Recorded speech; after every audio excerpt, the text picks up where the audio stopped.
Jim turib o'ldiradigan qotil mana shu. Arterial gipertenziyani mana shu turidan qo'rqish kerak.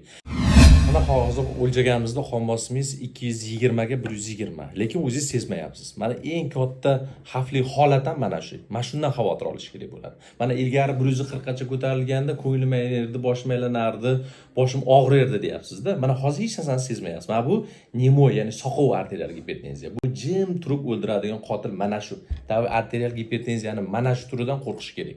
Agar 200 gacha davleniya oshyapti, men hech narsani sezmayapman. Mana shu kasallar birinchi o'chiritda kardiologga murojaat qilish kerak bo'ladi. Bu qachon sezadi? Bular insult bo'lib topilib yiqilib tushganda keyin davleniyasi balandligini his qiladi. Shuning uchun nima demoqchiman bular? Mana 10 yildan beri davleniya kasalim bor deyapsiz. Lekin davleniya dorini faqat davleniyasi oshganida icharsiz. Yo'q, bu eng katta xato shunaqa.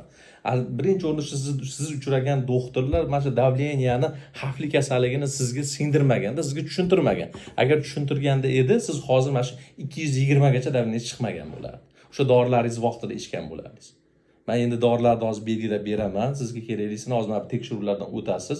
Men shundan keyin siz davleningiz uchun mos dorini tanlab beraman. Har kuni regular davleningiz oshsa, oshmasa bu dorilarni ichib yurasiz. Bu davleniya dorilar faqat davleniya tushiradigan emas-da, u sizni insult bo'lishingizni, infarkt bo'lishingizni, qon tomirlar ichida ateroskleroz degan kasallik rivojlanishini oldini oladigan dorilar.